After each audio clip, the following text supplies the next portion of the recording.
Episódio 50, um grande marco aqui do nosso programa UnitaCast Medicina, que já tá, sei lá, quarta, quinta temporada, a gente começa já a não saber mais das coisas, e hoje eu trago um convidado muito especial. Eu conheci ele na época que a gente já atendia no posto, depois a gente se encontrou por uns shows aí do Roupa Nova na vida, e hoje eu trago ele aqui no nosso programa, professor Arry, que vai nos contar um pouco sobre a história da odontologia aqui na Uninta. Professor, obrigado pela tua presença aqui no nosso programa de hoje. Um bom dia muito especial. Bom dia, boa tarde, boa noite. Tarde, porque ao vivo, é né? tudo atemporal, né? É porque verdade, depois vai ficar gravado, né? É verdade. Vai ficar gravado aí nas plataformas, né? Para o meu querido amigo Dr. Hiroki Shinkai, né? É uma pessoa que faz a diferença aqui na nossa região como grande geriatra, né? E é um prazer estar no programa de número 50, que é um número redondo, um número bonito, e tem uma simbologia, né? Então é um prazer falar sobre vários temas. Eu gosto de falar sobre cultura, sobre arte, e agora vamos falar sobre odontologia, né? É verdade. Processo de interiorização. Com certeza. Como é que aconteceu aqui na região, né? Porque para e passo, né, já que o programa é o UnitaCast Medicina, né, direcionado aí para o público da área médica, de fato, a odontologia ela caminhou em paralelo com a medicina aqui na região. Inclusive historicamente, né? Historicamente também. Se for ver também na UFC, né? Então, assim, historicamente caminharam em paralelo, né? E aqui não poderia ser diferente quando a gente fala em interiorização do ensino superior, não é verdade? Com certeza. Arry, me conta um pouco assim, quando é que começou? Aliás, vamos mais para trás ainda. Quem é o Arry? Rapaz, o Arry é um sonhador, né? Um sonhador que sobralense, né? Na verdade, nasci em Fortaleza, mas com 1 ano de idade vim para Sobral, porque meu pai é sobralense. Sou sobralense, da família Rocha de Oliveira Prado, a origem Galendago, o pessoal chama, né? Que é de origem judaica, né? Judeu sefardita, que veio... A história da família eu já tenho assim, 20 gerações que eu estou estudando, né, a genealógica. Então a gente tem um pé na descendência judaica, né, vindo do norte da África, obviamente vindo da segunda diáspora, lá de Israel, que foram para o norte da África, foram para Portugal e Espanha, Portugal e Espanha foram para Recife, de Recife veio para o interior do Ceará e se espalhou pelo mundo, né? Como eu disse, sou um cara sonhador, sou um cara que valoriza muito minha família, né? Muito leal, tenho muita fé e acho que a gente deve fazer a diferença. A gente deve fazer a diferença onde a gente está. Onde a gente está, a gente deve fazer a diferença e fazer a vida dos outros se tornar mais fácil, não, mas menos difícil. Mais significativa. Mais significativa. Principalmente para as pessoas que não têm acesso a nada. As pessoas que têm barreiras imensas de cunho social, né? Então, eu acho que todo mundo tem que ter uma causa para que a gente tenha vida para se acordar, né? A gente tem que ter uma causa na vida. A minha causa é minha família. Minha causa é principalmente os mais frágeis, né? Que eu sempre trabalho para isso, né? Uhum. E na conversa a gente vai discorrer mais sobre isso. Aí a gente vai... E aí a história da odontologia aqui começa quando? Em que momento se inicia toda essa história de sucesso da odontologia aqui? Bom, aqui no Uninta começou por volta de 2015, o ano 2015.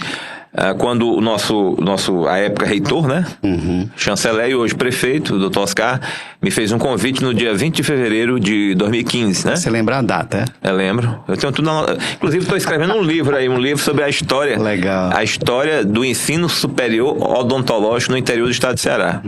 Eu já estou escrevendo, já estou discorrendo lá em casa, quando tem um tempinho, né? Mas aí foi nessa data que ele me fez o convite. E aí ele me fez o convite sem dizer o que era. Eita! O que era. O Dr. Oscar é uma pessoa muito inteligente, uma pessoa muito... tem um humor. Ele tem um humor muito, muito apurado, né? uma ironia inteligentíssima, né? Aí ele falou assim pra mim: não, você tem que aceitar o convite. Mas digo o que é. Aí, você tem que confiar em mim. Aí começou a achar rir. Aí, pronto, você vai ter que fundar o curso de odontologia do Uninter. Aí, na hora que ele disse isso, já aceitei, né? Então vamos pra lá. Saí da sala com uma tempestade de ideias, as mais variadas. Passei a noite sem dormir, semanas. Imagina. De onde é que eu iria começar, né? E aí, esse ano 2015 foi um ano emblemático porque, na verdade, foi os primeiros contatos, as primeiras pessoas a fazer o convite. Exemplo, Carlos Eduardo, sim. Que é cirurgião bucomaxilofacial. Sim. Carlos Eduardo foi um dos primeiros que eu convidei para que a gente começasse a escrever o projeto pedagógico. Né? Eu peguei a DCN do curso, comecei a ler, e a partir das DCNs, que para quem não sabe, são as diretrizes curriculares nacionais. Né? A medicina tem a sua DCN, a odontologia tem. Todos os cursos, bacharelados e licenciaturas, eles possuem DCNs, né? Aí eu fui pegar as DCNs, comecei a estudar para que a gente montasse um projeto. Escrevemos o projeto em 4 meses, mais ou menos umas 500 páginas, e demos entrada na visita do MEC de autorização, que foi justamente, ela veio em junho, né? Então a gente, dizendo assim, mas teve muitos bastidores, obviamente. Com certeza. Muitos bastidores que envolvem a visita do MEC. Escrever um projeto de 600 páginas, montar a infraestrutura, como a pré-clínica odontológica. Então o MEC veio em 2015 e autorizou o funcionamento do nosso curso, que a gente tirou a nota 5, nota máxima. E a partir daí, a gente preparou 2 anos para o primeiro vestibular, que foi em 2017. Certo. Primeiro vestibular. Depois daquele convite. Né, daquele convite, porque, na verdade, você tinha que esperar o quê? A visita do MEC, a autorização, depois ela passa por uns trâmites, né? Lá em cima, lá em Brasília. Ela vai ter que passar pelo MEC todo, aí passa pelo Conselho de Saúde, certo? Até ir para o Diário Oficial do Ministério da Educação, né? Onde o ministro, ele autoriza o funcionamento. Isso demora um certo tempo, né? Demora um tempão. Participei desse processo da instalação do curso de medicina em Itapipoca, foi algo assim também. Algo assim. E aí, o primeiro vestibular foi em 2017, né? Nós tivemos 80 candidatos inscritos e eles foram iniciar a turma. A gente iniciou em fevereiro de 2017. 85, vamos dizer, 85 acadêmicos, né? Que turma T1 e turma T2, eram 2 turmas. Então o processo, o start do curso, de fato, foi em 2017. 2015, diríamos que foi preparatório para que a gente chegasse no primeiro vestibular. Sim. Né? E a medicina do Uninter já desde 2014, né? Que ela completou justamente 10 anos, foi em 2024, não foi? Foi. Curso de medicina do Uninter. Então eu lembro que o Dr. Cláudio Roger começou lá atrás, em 2014. Eu comecei em 2015, um ano depois. Um ano depois do Dr. Roger. Então ele começou em 2014, eu comecei em 2015. Então, é por isso que eu digo que os 2 cursos, eles foram praticamente par e passo, andando em paralelo, né? E obviamente que o tema aqui que seria proposto seria interiorização do ensino, né? E dizer que quando uma faculdade de odontologia ela vem, uma faculdade de medicina, ela vem para o interior, né, do estado, isso em qualquer estado do Brasil, ela tem um impacto enorme positivo, porque isso possibilita que os jovens fixem aqui na terra. Por exemplo, na minha época, ou na sua, nós não somos tão velhos assim não, viu? Mas esse negócio na minha época, né? Então assim, nós que somos homens de meia idade, a gente se recorda bem que praticamente no Ceará só havia uma faculdade de medicina, que era o UFD. Na capital. Odontologia é a mesma coisa. Unifor e tinha federal. Quer dizer, obrigatoriamente a gente tinha que se deslocar, sair da nossa terra para a capital. Verdade. Né? Então, quando ocorre o processo inverso, se Maomé não vai à montanha, a montanha vem até Maomé. Então, a gente está trazendo a montanha a Maomé, quer dizer, trazendo a faculdade para cá, para o interior. Isso vai possibilitar com que o sobralense, com que seja o tianguaense, o forquilhense, enfim, toda a região noroeste do estado do Ceará tenha acesso ao ensino superior. Né? Assim como a população vai ter acesso a atendimentos. Que, como eu falei, o obstáculo para a saúde, você sabe muito bem disso, todo mundo sabe disso, se a pessoa não tiver um plano de saúde, e mesmo com plano de saúde, demoram a consulta nos consultórios particulares, né? Então, assim, a barreira é imensa para quem não tem acesso a nada, né? Aí, então, deixa eu entender. Vai fazer 10 anos de curso... 2027. 2027. Nesses 8 anos, então, você tem uma ideia de quantos novos profissionais já foram lançados no mercado? Quando eu terminei na coordenação, que foi justamente no dia 31 de julho de 2023, sob a minha coordenação, a gente havia formado 160 cirurgiões dentistas. Aproximadamente hoje nós temos 220 cirurgiões dentistas, aproximadamente. Então, mais de 200 cirurgiões dentistas formados. E nós temos notícia dos egressos nossos, né, em vários estados da federação. Por exemplo, aqui no estado vizinho do Piauí, nós temos no Maranhão. Nós já temos egressos nossos lecionando aqui, terminando mestrado. E o bom do curso de odontologia, pondo lá na frente, é que esses egressos nossos, nós tivemos 15 aprovações em mestrado da UFC. Né? É impressionante. E gente em primeiro lugar, em segundo e em terceiro. Muito primeiros lugares. Quer dizer, na hora que colava grau aqui no NIT, ia fazer seleção de mestrado da UFC, era aprovação impressionante como os meninos se dão bem em mestrados, em seleções de mestrado. Sim. Fora as universidades particulares de Fortaleza. Né? Então, esse processo de interiorizar o ensino superior, quando ele vem para cá, ele gera uma série de coisas positivas. Né? A exemplo, fixar a pessoa na terra. Outra coisa, o acesso ao atendimento odontológico da população. Hoje nós temos uma clínica escola com quase 90 consultórios odontológicos. Sim. Quase 90, é uma potência.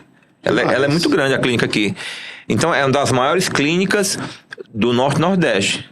Viu? Uma das mais complexas e modernas, né? Eu até convido aí, para quem queira nos conhecer, a estrutura do nosso curso, é impressionante. Eu mesmo fico embasbacado com aquilo, porque eu viajei para o Sul e Sudeste para montar a clínica odontológica. Foi um verdadeiro périplo de viagem, né? Então eu tive vamos lá, as mais importantes. Eu tive em 10 faculdades, mas as mais importantes. A USP de Ribeirão Preto, que é uma referência, né? A USP de Ribeirão Preto. Tive na São Leopoldo Mandique de Campinas, São Paulo, né? Tive na Uninove, em São Paulo, capital. Tive na Una Chapecó, lá no Oeste Catarinense, né? E tive na Federal do Ceará, né? E vi que, de fato, se a gente comparar essas clínicas, a nossa, tem um porte louvável. Louvável, mais robusto. Mas, obviamente, que para bater uma USP de Ribeirão Preto, que é a referência mundial, é mais difícil. Né? Porque a faculdade de odontologia hoje, top número 1 no ranking, em determinados rankings, porque tem vários tipos de ranking. A USP de Ribeirão e de São Paulo, hoje ela é a top do mundo. Ela é número 1 do mundo, referência mundial. Interessante. E você fala que o curso traz esse benefício de fixação do profissional. Fixação. Eu lembro que na época que eu era coordenador da residência de medicina de família, a gente tinha um problema lá. Na verdade, não era um problema, a gente discutia que aparentemente não era a graduação que fixava o profissional, e sim a pós-graduação, ou seja, a residência que fazia com que ele se fixasse. Na odontologia, é algo parecido ou não? Ele segue uma jornada diferente de vida? É parecido também, né? E, inclusive, você está dando uma deixa para falar da pós também, né? Sim. Então, assim, a graduação, ela começou em 2017. E a pós começou em 2024. Né? Eu fundei a graduação e agora estou fundando a pós-graduação. Então, de fato, quando o profissional ele tem uma educação continuada na mesma cidade, aqui em Sobral, ele tem uma educação continuada, ele fez a graduação, e ele vai se deslocar para a capital para fazer a pós, se não tiver aqui no interior. Verdade. Ele vai acabar indo. Então, se a gente abrir a pós aqui, é mais um motivo de fixação para ele. Quer dizer, ele terminou a graduação aqui e após. E aí aparecem as oportunidades de emprego, com certeza. As oportunidades de emprego, elas aparecem, né? E isso é muito importante, haja visto que nós temos vários egressos nossos que estão fazendo pós-graduação, já estão todos empregados. Até porque nós temos CEL regional, nós temos CELs municipais que são centros de especialidades. E as especialidades, elas são justamente buriladas, elas são trabalhadas na pós-graduação. E aí, quando aparece uma proposta de emprego para uma pessoa que está fazendo pós, não aparece para quem é só graduado, não. Aparece para quem tem pós-graduação. Isso. Então, a exemplo da odontopediatria que nós temos aqui, né? Uma especialização de 2 anos, carga horária de 780 horas, e que os alunos já estão trabalhando nos céus. Entendi. Então você participou da construção da graduação, Sim. da odontologia, depois da pós-graduação, e tem essas subespecialidades na pós, seria isso, né? Sim. Que nem essa que você acabou de falar, a odontopediatria. Odontopediatria. É muita coisa, né? Quais são os desafios, Ari, que você encontra em todo esse processo? Olha, o desafio por ser no interior é justamente encontrar, na verdade, encontrar mão de obra muito qualificada. Por exemplo, doutores, né? No começo do curso, para a gente encontrar doutores aqui, vamos lá, 2015, quando começou o processo de montagem do curso, havia poucos doutores. Né? Ainda há, quer dizer, porque isso é um processo de construção. A graduação é como se fosse o alicerce da casa, e após é como você vai botar nas paredes e o telhado. É um processo continuado, por isso que se chama educação continuada. Então, um dos maiores desafios que eu acho e que obviamente tem nexo com a realidade, é justamente recursos humanos, né? Para que a gente tenha pernas para colocar pós, e depois colocar um mestrado, e depois colocar um doutorado. Mas para isso você tem que ter recurso humano. E o interior ainda há uma resistência de profissionais que venham para o interior. Como na medicina, obviamente que tem, né, ainda a resistência. Você encontra mais na capital. Por quê? Porque a capital te possibilita mais a educação continuada, congressos, que é uma coisa que eu sinto falta aqui na cidade ainda. Grandes congressos em nível de Norte-Nordeste, que a gente não tem. E aí, obviamente, o profissional vai querer ir para a capital porque é mais fácil para ele. Qualidade de vida no sentido de ir para o teatro ou movimentos culturais, que aqui não tem, é muito carente ainda. Então, isso tem uma série de fatores, né, que se reverte disso. Mas a maior dificuldade são recursos humanos altamente capacitados, né? Entendi. Então, na medida em que isso é um desafio, ele me parece ser uma oportunidade também. Também, porque isso cria o quê? Poxa, se está faltando recurso, eu tenho que criar para ter recurso. Isso. É onde é que a gente entra. Aquela história, enquanto que uns choram, outros vendem lenço, né? Não adianta ficar só chorando, mas aí você tem que vender lenço para enxugar a lágrima de alguém. Então, é mais ou menos isso. A gente, a partir do momento que você percebe que tem uma carência ali, é a oportunidade de você colocar uma pós. Opa, é por aqui que eu vou. E aí vai construindo isso. E eu sinto muito, é como se fosse uma carreira mesmo, que a gente tem uma ligação na graduação e vai para pós, e lato sensu, depois estrito sensu mestrado, depois estrito sensu doutorado. Eu estou sentindo praticamente a construção disso acontecer na minha área, aqui na cidade de Sobral. Perfeito.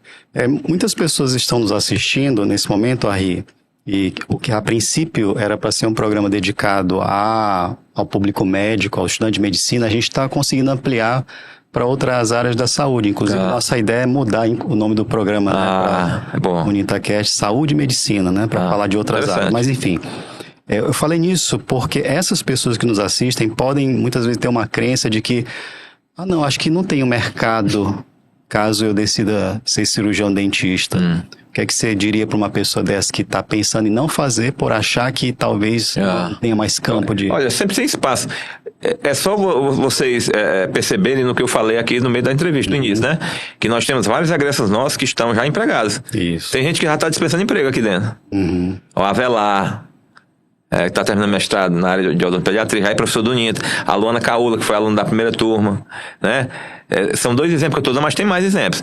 Então, assim, ela está terminando a especialização, está fazendo mestrado e já é professor. E está no céu, e está com consultório particular. Quer dizer, você atua na iniciativa privada e pública. Você atua na atenção primária, seja na porta de entrada, o PSF. Você atua na atenção secundária, a exemplo do céu municipal e regional. Inclusive, o nosso prefeito já está construindo o CEL municipal, vai reabrir, né? E nós temos a atenção terciária, que são os hospitais, né? Que a gente está lutando também, eu estou ajudando nessa luta com a doutora Imaculada, com o doutor Oscar, que é justamente a inserção do bucomaxilo de novo na Santa Casa de Misericórdia de Sobral.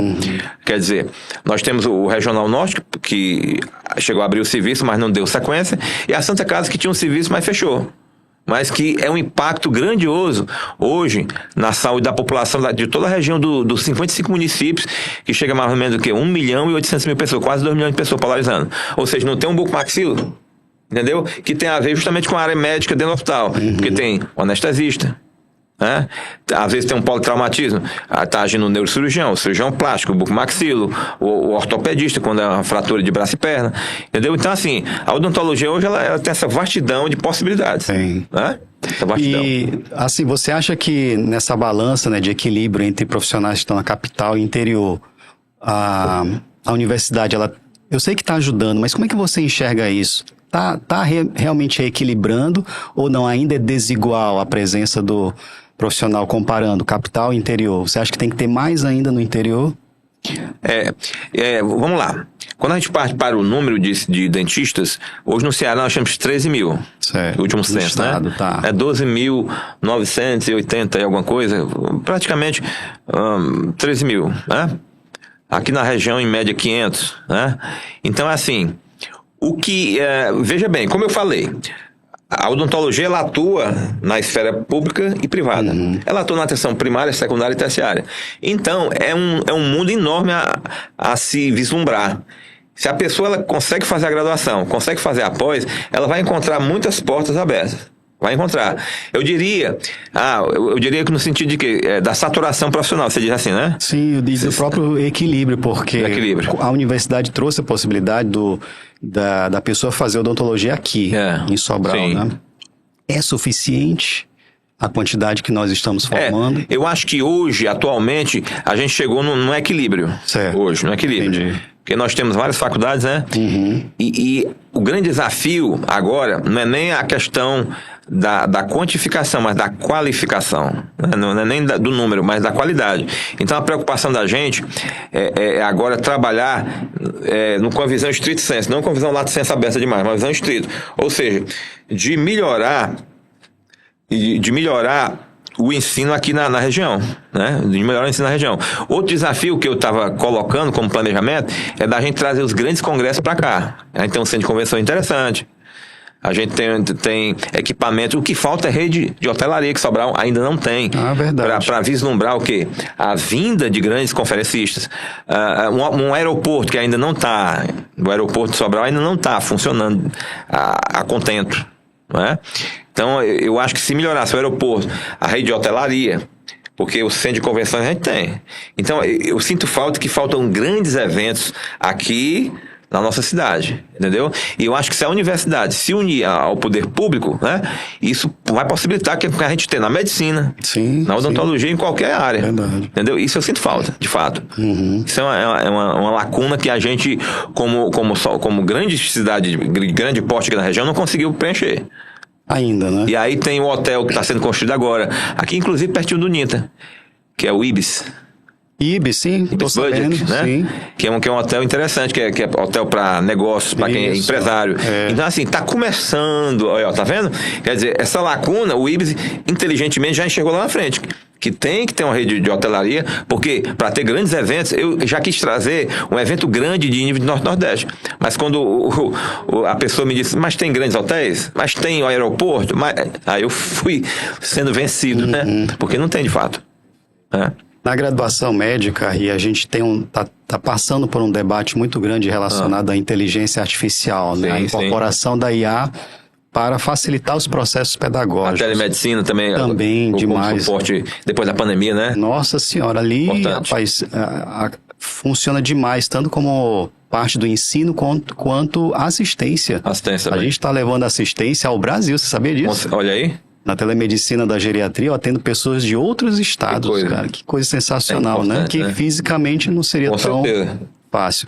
Mas na odonto tem esse tipo de... tá tendo essa tensão com relação à IA? Tá tendo. Inclusive, tem uma faculdade privada lá em Fortaleza, tem um amigo nosso, que ele tá começando... Eu estava até conversando com ele sobre montar cursos na área de inteligência artificial, né? Porque hoje, qualquer área que seja, ela não pode dispensar, né? Por exemplo, obviamente que a medicina ela tem um leque muito grande, porque... Você consegue fazer uma consultas, vamos dizer, básicas, você consegue utilizar a tele, né? Obviamente. Mas a odontologia é uma carreira eminentemente prática, né? Ela é muito prática. Você praticamente... tanto que o currículo da odontologia, a maioria do currículo dela tem aulas práticas, né? Obviamente que com a ajuda das aulas teóricas da tecnologia, né? Mas na odontologia ainda está muito incipiente, a medicina já disparou mais na frente, né? Mas a gente tem começado esse debate nos grandes congressos, lá no Congresso Internacional de Odontologia, lá que acontece em São Paulo, já tem se debatido isso, né? E está começando a criar grupos de pesquisa, grupos para fomentar essa lacuna, né? Porque, na verdade, o Brasil ainda é um país, vamos dizer, um país muito desigual. Tem locais no Brasil, como a região norte, né, a região norte, que a proporção de dentista para a população ainda é um dentista para 5 mil, um dentista para 4 mil. Existem municípios por aí na região norte que... Então, a realidade da odontologia, inclusive eu trouxe para Sobral, eu tive o grato prazer de trazer para cá o coordenador de saúde bucal do Brasil, Dr. Edson Ilan, o Dr. Edson Lucena, que é o nosso coordenador geral. Ele é que propaga a política do Brasil Sorridente, que é a política pública do Brasil, né? E ele lançou agora um aplicativo de estomatologia muito bom, que é para estudar lesões de cânceres, né? Todo tipo de lesão para o dentista ter acesso. Eu ainda não pesquisei, mas ele já me deu um toque que tem esse aplicativo. Então, na odontologia está começando a pipocar, né? Começando as pessoas trazendo novidades para nós. Mas, como eu disse, ainda tem essa lacuna da atenção primária que precisa ser preenchida, e que o governo agora atual, do presidente Lula, ele dá sempre atenção para essas regiões que não têm odontólogos ainda, por incrível que pareça. Agora foram distribuídos 400 unidades móveis para o Brasil todo, sabia? O Dr. Edson, ele distribuiu agora 400 unidades com consultório odontológico dentro e com raio-x portátil, fabricado na China. Olha aí. E aí é onde entra a tecnologia, né? Onde entra a tecnologia. Hoje você sabe que tem scanner que você carrega, né? E aparelhos que a China está produzindo, ela está conseguindo compactar determinados aparelhos que fazem diagnóstico. Ela consegue compactar. Inclusive, quando o presidente esteve na China, ele disse que vai estar trazendo para o Brasil essas tecnologias que já estão sendo utilizadas na medicina chinesa, né? Que eles, na tecnologia, estão à frente até dos Estados Unidos. Obviamente que algumas coisas dos Estados Unidos estão à frente, mas a China, ela tem conseguido ampliar, né? Ela tem conseguido ampliar. Os chineses são... Então, assim como os japoneses, que a sua origem, são muito bons também nisso. Há muito tempo, né? O Japão é bom nisso. E aí, e você fala, né, da pós-graduação, da ampliação de tecnologia. Qual é o outro grande passo? Você pretende fundar mais alguma coisa aí? Olha, é uma sequência, né? Eu acho que a gente tem que ir pela graduação, aí depois pós-graduação lato sensu, você tem que construir a base. E aí você tem que trazer profissionais. É aquela questão do desafio de trazer recursos humanos. Recursos humanos que tenham doutorado, que tenham pesquisas na área, principalmente pesquisa. É uma coisa que a gente sente falta aqui na região, é você aumentar o leque de pesquisa, você pesquisar mais. Porque uma nação só consegue se transformar se ela produzir ciência. E não ser só exportadora de, vamos lá, trigo, soja, petróleo, uma fazenda do mundo, só isso, o Brasil não. O Brasil é muito mais do que isso, não é não? Fazenda do mundo. Fazenda do mundo, né? Onde as pessoas vêm comprar alimento para comer. Não, o Brasil tem que exportar tecnologia. E eu acredito, como eu falei, graduação, pós-graduação lato sensu, estrito sensu mestrado, estrito sensu doutorado. Lá na frente eu já estou pensando no mestrado. E porque eu acredito que a saída de qualquer nação é ciência e tecnologia. Seja a ciência básica, aplicada, tecnológica. E se não tiver isso, nós vamos ser eternos, vamos andar a reboque das grandes nações. Vamos andar sempre a reboque e a gente nunca vai conseguir construir uma nação de fato. Não adianta. Verdade, aí, verdade. Bom, você acha que o tempo está passando rápido? Maravilhoso. Porque já acabou, infelizmente. Porque é assim, o papo bom passa rápido, né? Mas é isso aí, nosso tempo tá se encerrando. Para quem chegou até este ponto do vídeo, agora é hora de se inscrever no canal e ativar o sininho para que a gente possa... O YouTube, na verdade, já te notifica para o próximo programa que vai acontecer na semana que vem. Por hora, a gente vai ficar batendo papo aqui nos bastidores, talvez programando o nosso próximo show, né? Pra gente... Aí, obrigado, viu? Obrigado demais. Até a próxima semana. Um grande abraço. Tchau.